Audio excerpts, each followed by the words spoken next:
Assalamualaikum warahmatullahi wabarakatuh. Selamat siang anak-anak. Bagaimana kabar kalian? Semoga semuanya dalam keadaan sehat walafiat, tidak kurang suatu apapun. Berjumpa kembali dengan Ibu Widaryati dalam PJJ mata pelajaran IPA hari ini. Sebelum kita mulai pembelajaran, alangkah baiknya kita awali dengan berdoa terlebih dahulu. Semoga pembelajaran hari ini dapat berjalan dengan lancar. Silahkan kalian berdoa menurut agama dan kepercayaannya masing-masing. Bagi yang beragama Islam, marilah kita berdoa dengan membaca basmalah. Bismillahirrahmanirrahim. Anak-anak, untuk materi pembelajaran pertemuan kali ini yaitu sistem organisasi kehidupan makhluk hidup. Tujuan pembelajaran, setelah mengikuti kegiatan pembelajaran, siswa kelas 7 diharapkan dapat 1. Mengidentifikasi bagian-bagian sel pada makhluk hidup. 2. Menjelaskan fungsi jaringan-jaringan pada makhluk hidup. 3. Menjelaskan fungsi organ-organ pada makhluk hidup. 4. Memberikan contoh sistem organ yang terdapat pada manusia. Anak-anak, ini ada gambar sebuah rumah, seperti halnya rumah-rumah kalian, bahwa sebuah rumah itu di dalamnya pasti ada ruangan-ruangan. Misalnya ruang tamu, ruang kamar tidur, kemudian ruang makan, ruang dapur, ruang kamar mandi, dan lain sebagainya. Sebuah rumah kita analogkan sebagai sebuah organisme. Sebuah organisme itu contohnya seorang manusia, kemudian seekor ayam, kemudian sebatang pohon mangga, dan lain sebagainya. Dan ruangan-ruangannya itu kita analogkan sebagai organ di dalam tubuh organisme. Untuk ruangan-ruangan pasti ada dindingnya.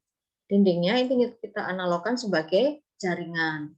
Dan dinding itu diantaranya dibuat dari batu bata. Kita analogkan sebagai sel.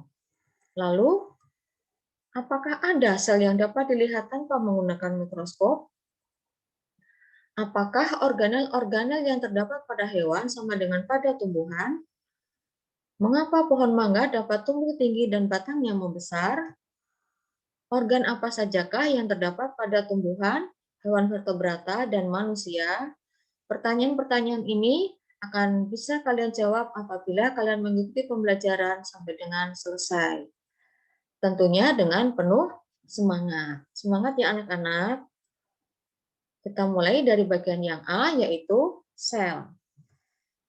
Sel adalah unit struktural dan fungsional terkecil penyusun tubuh makhluk hidup. Macam-macam sel berdasarkan ada tidaknya membran inti. A. Sel prokariotik. Sel prokariotik yaitu sel yang memiliki nukleus atau inti sel, tetapi inti sel tersebut tidak diselubungi membran inti. Sel prokariotik contohnya terdapat pada kingdom Monera, yaitu bakteri dan ganggang biru. B. Sel eukariotik. Sel eukariotik yaitu sel yang memiliki inti sel dan inti sel tersebut dibungkus oleh membran inti.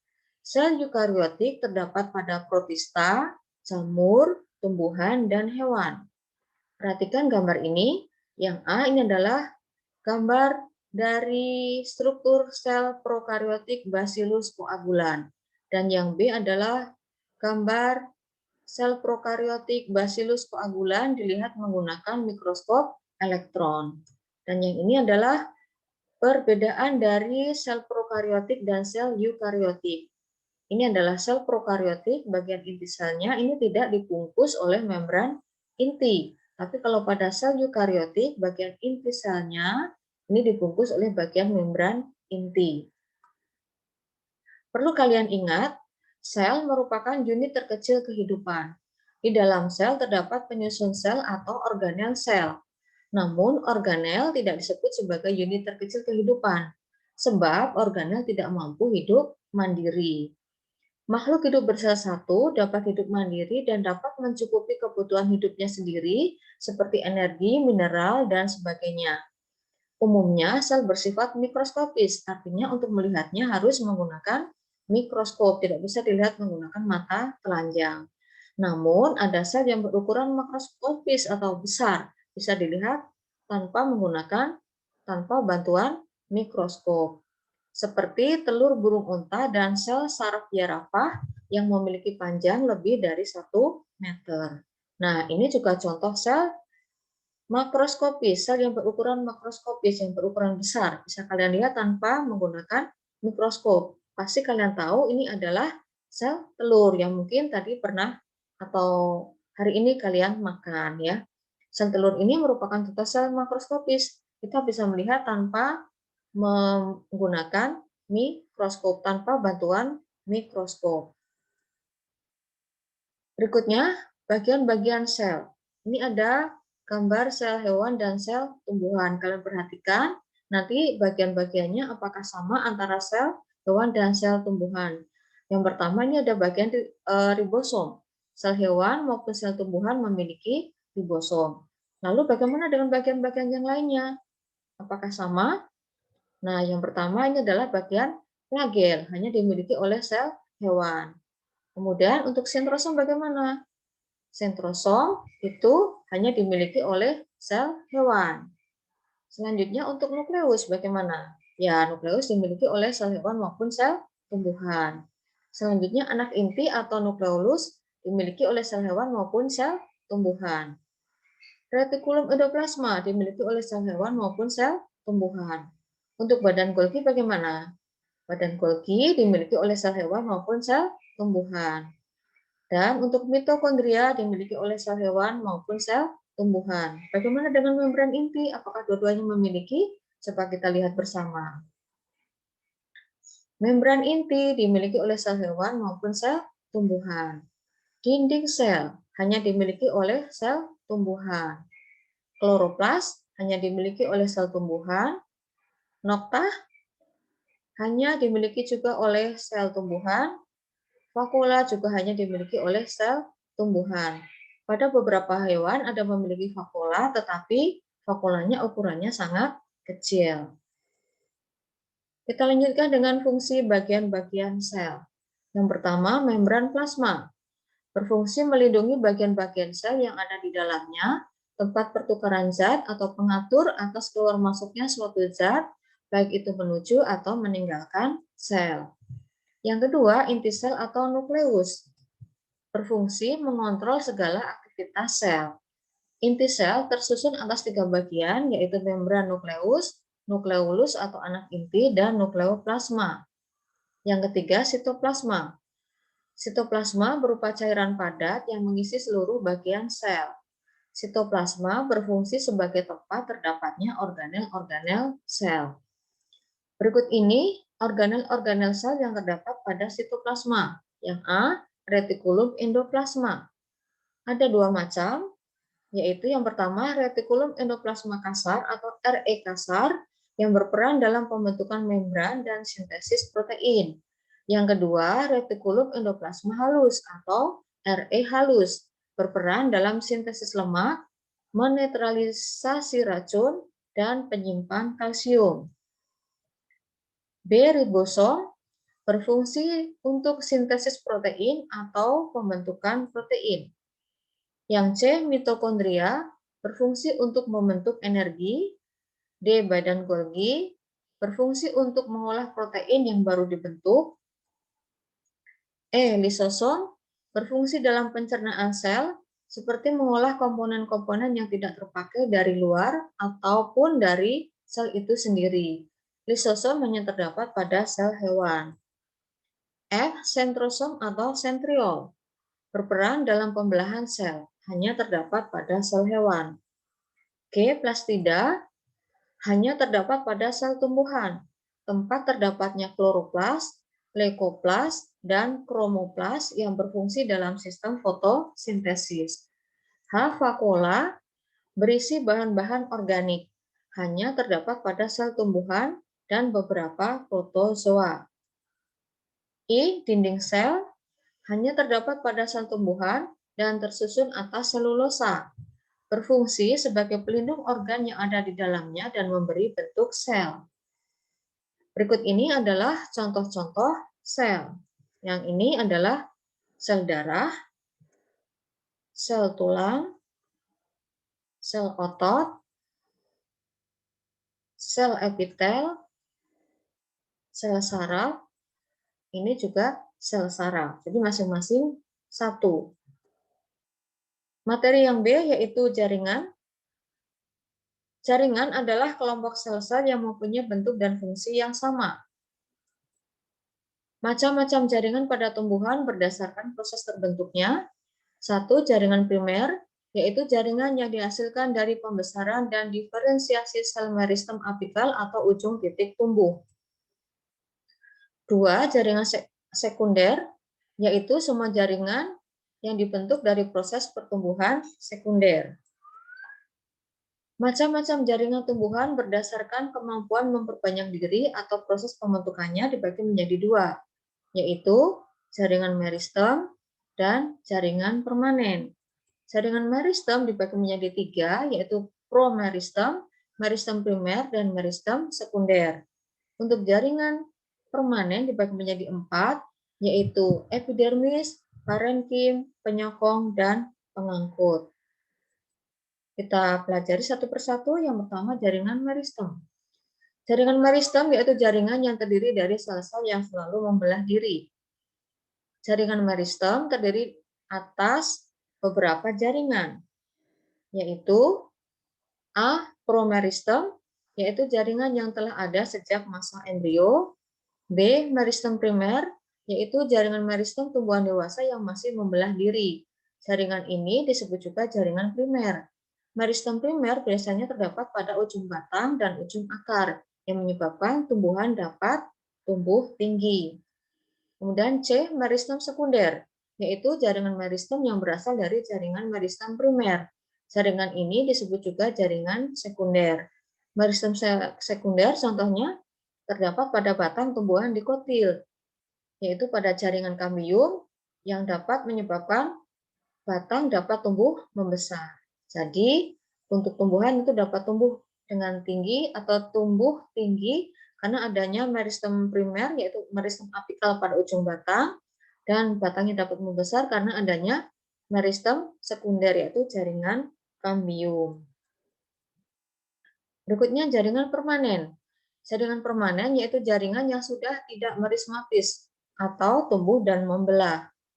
Jaringan permanen terdiri atas beberapa jaringan, yaitu A. Epidermis, yaitu jaringan yang menutup permukaan tubuh atau bagian tubuh tumbuhan, disebut juga jaringan pelindung.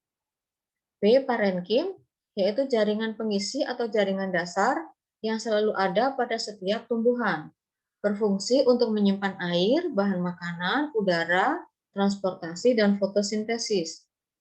C. Penyokong, yaitu jaringan yang berfungsi untuk menyokong tanaman agar berdiri dengan kokoh.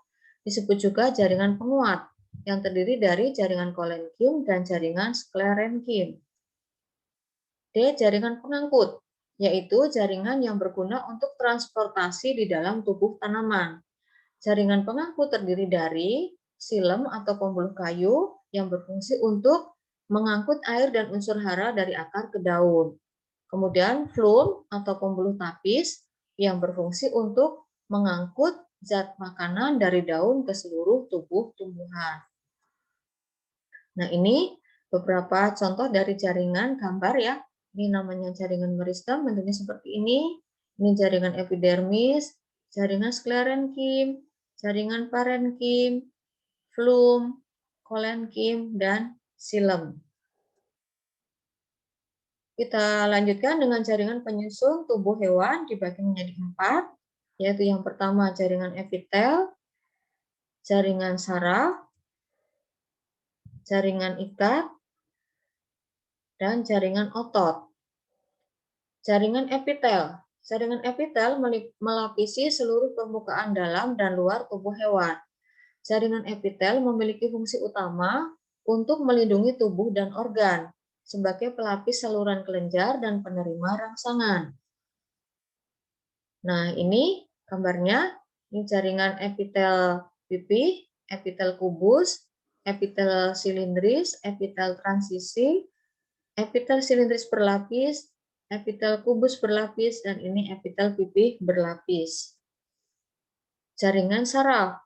Jaringan saraf berfungsi untuk menerima dan meneruskan rangsangan dari otot ke otak. Jaringan saraf terdiri dari sel saraf sensorik, sel saraf motorik, dan sel saraf penghubung. Nah, ini macam-macamnya. Yang ini adalah sel saraf sensorik. Sel saraf sensorik itu berfungsi untuk menghantarkan impuls atau rangsang dari alat indera ke otak. Kemudian ini sel saraf motorik. Ini berfungsi untuk membawa impuls dari otak atau sumsum tulang belakang ke efektor. Efektornya itu otot atau kelenjar. Dan biasanya berupa tanggapan terhadap rangsangnya. Terus yang ini adalah sel saraf penghubung. Sel saraf penghubung ini menghubungkan antara sel saraf sensorik dan sel saraf motorik. Nah, ini adalah gambar dari jaringan saraf. Jadi kalau jaringan itu jumlahnya banyak ya. Fungsi dan bentuknya itu sama sehingga dinamakan sebagai jaringan banyak. Tapi kalau hanya satu namanya ini sel. Satu ini sel, ini satu sel. Kalau banyak bentuk dan fungsinya sama dinamakan jaringan. Jaringan ikat. Jaringan ikat atau jaringan penyokong berfungsi utama untuk menopang tubuh, mengikat sel-sel untuk membentuk jaringan, dan mengikat jaringan dengan jaringan. Jaringan ikat terdiri dari jaringan ikat padat, ikat longgar, tulang rawan, tulang, jaringan darah, dan getah bening. Nah, ini adalah gambar dari jaringan ikat tulang. Yang ini jaringan ikat darah. Ini adalah jaringan ikat tulang rawan. Jaringan otot. Jaringan otot berfungsi sebagai alat gerak aktif yang dapat menggerakkan tulang. Jaringan otot terdiri dari otot polos, otot lurik, dan otot jantung. Nah, ini gambarnya. Yang ini otot polos. Otot polos itu terdapat pada organ-organ dalam tubuh kita. Misalnya terdapat pada usus ya, organ-organ pada usus. Ini terdiri dari otot polos. Kemudian yang ini adalah otot lurik. Otot lurik itu melekat pada rangka. Seperti contoh ini otot pada lengan atas. Terdiri dari yang ini adalah otot bisep, ini otot tricep. Kedua-duanya merupakan otot lurik. Kemudian yang ini adalah otot jantung. Sesuai dengan namanya, otot jantung itu hanya terdapat pada jantung. Kita lanjutkan bagian yang C, yaitu organ. Organ adalah kumpulan dari beberapa jaringan yang berbeda dan membentuk satu kesatuan untuk melakukan fungsi tertentu. Organ pada tumbuhan, kalian perhatikan gambarnya, ada bagian akar, kemudian ada bagian batang, ada bagian daun, kemudian ini bunga, yang ini buah, yang di dalamnya terdapat biji. Dari organ-organ ini dapat kita kelompokkan menjadi dua, yaitu ya, organ tumbuhan dikelompokkan menjadi dua, ada organ utama, ada organ tambahan. Organ utamanya yaitu akar, batang, dan daun ya. Ini akar, batang, daun, ini merupakan organ utama. Dan organ tambahannya itu bunga, buah, dan biji. Organ tambahannya bunga, buah, yang di dalamnya terdapat biji. Nah, anak-anak, ini organ utama. Organ utama apa tadi? Ya, ini adalah akar.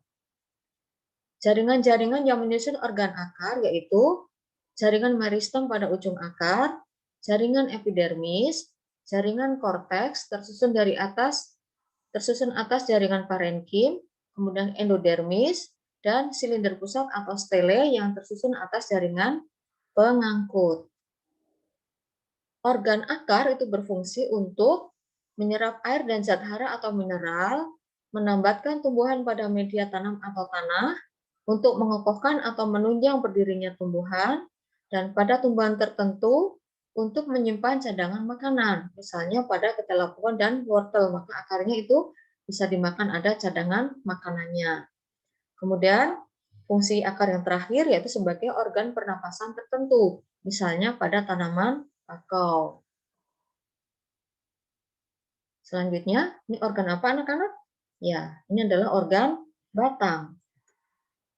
Jaringan yang menyusun organ batang yaitu jaringan epidermis, jaringan korteks yang tersusun atas jaringan parenkim atau jaringan dasar, kemudian jaringan endodermis, jaringan penyokong, jaringan silinder pusat yang tersusun atas jaringan pengangkut. Batang memiliki beberapa fungsi, yaitu sebagai alat pengangkutan, sebagai tempat tumbuhnya daun, untuk memperlebar tajuk tumbuhan agar penangkapan cahaya matahari lebih efisien, sebagai penopang tumbuhan, dan pada beberapa jenis tumbuhan tertentu, batang berperan sebagai tempat menyimpan makanan cadangan. Misalnya pada tanaman tebu, kalau kita makan, itu rasanya manis, mengandung cadangan makanan. Nah, yang ini organ apa, anak-anak? Benar, ini adalah organ daun. Organ daun terdiri dari beberapa jaringan, yaitu jaringan epidermis, jaringan tiang atau parenkim palisade, jaringan bunga karang atau parenkim spons, dan jaringan pengangkut yang terdiri dari jaringan xilem dan floem. Kemudian, daun memiliki beberapa fungsi, yaitu sebagai tempat fotosintesis yang nanti hasilnya itu digunakan oleh tumbuhan itu sendiri dan juga digunakan oleh makhluk hidup yang lain. Fungsi organ daun yang kedua yaitu sebagai organ pernapasan. Dan yang ketiga, pada tumbuhan tertentu digunakan sebagai alat perkembangbiakan vegetatif alami, misalnya pada tanaman cocor bebek. Organ tambahannya yaitu apa ini anak-anak yang pertama? Ya, ini adalah bunga. Organ bunga disusun oleh jaringan-jaringan, yaitu jaringan epidermis dan jaringan parenkim. Organ bunga berfungsi untuk, yang pertama, sebagai alat perkembangbiakan secara generatif. Yang kedua, menarik perhatian hewan yang membantu dalam penyerbukan. Hewannya misalnya hewan serangga. Nah, ini organ apa anak-anak? Ya, ini adalah buah, bagian yang berwarna orange atau merah itu ya. Organ buah disusun oleh jaringan epidermis, jaringan parenkim, dan jaringan sklerenkim. Organ buah berfungsi untuk sebagai tempat penyimpan makanan cadangan dan sebagai pelindung biji dari berbagai faktor yang dapat merusak biji. Ini organ apa anak-anak? Ya, ini adalah biji. Biji yang ini berwarna hitam. Ini buah kelengkeng ya, pasti kalian sering makan. Di dalamnya ada bijinya. Bijinya ini disusun oleh jaringan epidermis, jaringan sklerenkim, dan jaringan parenkim. Kemudian fungsi organ biji yaitu satu, sebagai alat perkembangbiakan utama pada tumbuhan berbiji atau spermatofita. Kemudian yang kedua, untuk mempertahankan kelestarian tumbuhan karena biji mengandung bakal tumbuhan baru. Kita lanjutkan dengan organ pada hewan vertebrata dan manusia. Ini organ apa anak-anak? Ya, ini adalah organ mata. Organ mata disusun oleh jaringan epitel, jaringan otot, dan jaringan saraf. Organ mata berfungsi untuk melihat atau sebagai indera penglihatan. Yang kedua, ini organ apa ya? Ya, ini adalah paru-paru. Paru-paru disusun oleh jaringan epitel, jaringan otot, dan jaringan saraf. Fungsi organ paru-paru yaitu sebagai alat untuk bernapas. Nah, ini organ apa ya? Ini adalah organ jantung. Organ jantung disusun oleh jaringan epitel, jaringan otot, jaringan ikat, dan jaringan saraf. Fungsi organ jantung yaitu untuk memompa darah agar darah beredar ke seluruh tubuh. Darah beredar ke seluruh tubuh untuk mengedarkan sari-sari makanan dan juga membawa sisa-sisa metabolisme untuk dikeluarkan dari tubuh. Nah, yang ini organ apa anak-anak? Nih, dioleskan pada organ kulit. Kulit disusun oleh jaringan epitel, jaringan ikat, jaringan otot, dan jaringan saraf. Organ kulit berfungsi untuk satu, sebagai pelindung tubuh dan pengaturan suhu tubuh. Dua, sebagai bagian dari sistem ekskresi untuk menghasilkan keringat dan minyak. Ini gambar kulit juga ya, bagian-bagian dari kulit. Selanjutnya, bagian yang D yaitu sistem organ. Sistem organ adalah beberapa organ yang bekerja sama untuk melakukan fungsi kerja tertentu. Sistem organ pada manusia terdiri dari apa saja? Nah, kita lihat gambarnya. Yang pertama, kira-kira organ apa anak-anak ini? Ya, ini adalah sistem organ, maksud Ibu, sistem organ pencernaan makanan. Sistem organ pencernaan makanan terdiri dari organ apa saja? Nah, terdiri dari mulut. Mulut, yang dalam mulut itu terdapat lidah dan gigi. Kemudian yang kedua adalah faring. Kemudian yang berikutnya adalah esofagus. Kemudian ini masuk ke lambung. Kemudian ke usus halus. Ini usus halus ya, yang berwarna coklat. Kemudian dari usus halus makanan sisa-sisa makanan ya masuk ke usus besar. Nah, selain usus besar ada yang lainnya yaitu hati. Yang mana ini hati? Nah, ini hati ya. Ini hati. Terus rektum. Rektum yang mana? Rektum. Rektum yang mana ya? Nah, ini rektum. Kalau pankreas, pankreas yang mana pankreas? Pankreas adalah yang ini, kecil ya, di bawah lambung. Kemudian anus. Anusnya yang mana? Anusnya ada di bagian paling bawah. Nah, ini ya, ini adalah anus. Sistem pencernaan makanan berfungsi untuk mencerna makanan, mengabsorpsi molekul-molekul makanan yang sudah disederhanakan. Yang berikutnya, ini sistem pernapasan, terdiri dari organ hidung, faring atau tekak, kemudian epiglotis, laring atau ruang suara, trakea atau tenggorokan, bronkus atau cabang tenggorokan, pulmo atau paru-paru, dan diafragma. Sistem organ pernapasan berfungsi untuk bernapas atau pertukaran gas oksigen dan karbon dioksida. Selanjutnya, ini organ apa anak-anak? Sistem organ apa? Sistem gerak. Sistem gerak pada manusia terdiri dari organ rangka dan otot. Rangka ini yang tulang-tulang, kemudian otot yang ini. Sistem gerak berfungsi untuk yang pertama sebagai alat gerak, yang kedua menyokong dan melindungi organ dalam. Berikutnya sistem organ apa anak-anak ini? Sistem organ sirkulasi atau sistem peredaran darah atau sistem transportasi. Sistem sirkulasi manusia terdiri dari organ jantung dan pembuluh darah. Jantungnya yang mana anak-anak? Nah, ini jantung yang di tengah. Kemudian pembuluh darah, ini yang banyak ya, pembuluh darah yang ke seluruh bagian tubuh. Sistem sirkulasi berfungsi untuk mengangkut oksigen dan sari makanan ke seluruh tubuh dan mengangkut zat hasil metabolisme yang tidak berguna keluar dari sel tubuh serta melindungi tubuh dari penyakit. Berikutnya sistem organ apa? Yaitu ini sistem organ sistem saraf. Sistem saraf pada manusia terdiri dari satu, sistem saraf pusat, yaitu otak dan sumsum tulang belakang. Yang kedua, sistem saraf tepi yang terdiri dari sistem somatik dan otonom.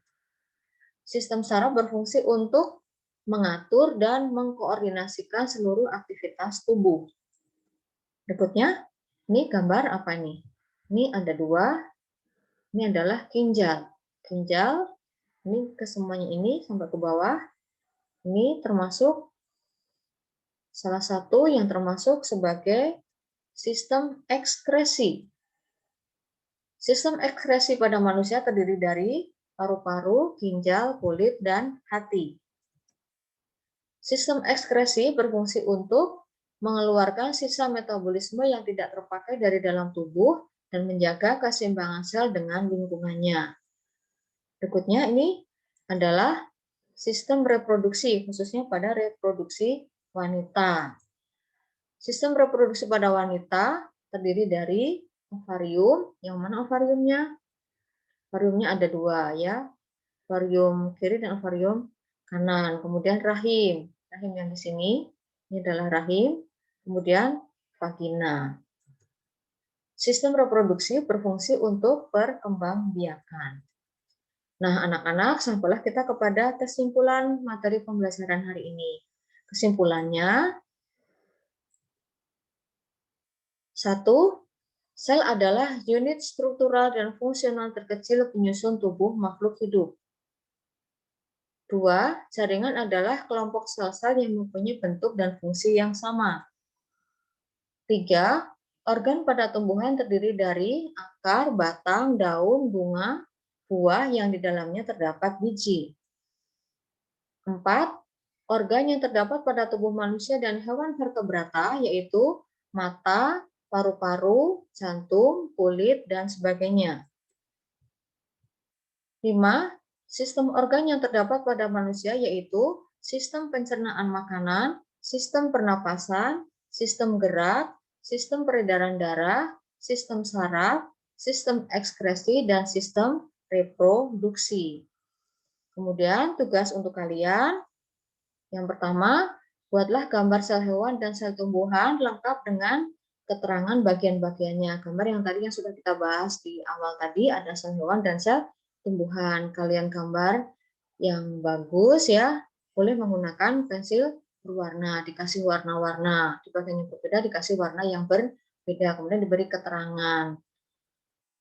Kemudian di gambarnya itu dibuat di kertas folio. Yang kedua, kerjakan praktikum 1 semester 2, yaitu mengamati organ pada tumbuhan. Jenis tumbuhannya bebas, misalnya tumbuhan cabai, tumbuhan tomat, tumbuhan ciprukan, pacar air, dan lain-lain yang ada di sekitar lingkungan rumah kalian. Yang penting, tumbuhannya memiliki bagian-bagian yang lengkap seperti yang kita bahas tadi. Kemudian untuk file praktikum satunya ada di grup WA mata pelajaran IPA. Ditulis dan dikerjakan di kertas selembar. Kemudian dikumpulkan, menunggu info. Nanti akan Ibu kasih info lebih lanjut. Nah, anak-anak, Ibu rasa Ibu cukup sampai di sini untuk materi pembelajaran hari ini. Terima kasih atas perhatiannya. Semoga kalian bisa memahami semua materi yang kita bahas hari ini. Ibu akhiri. Assalamualaikum warahmatullahi wabarakatuh.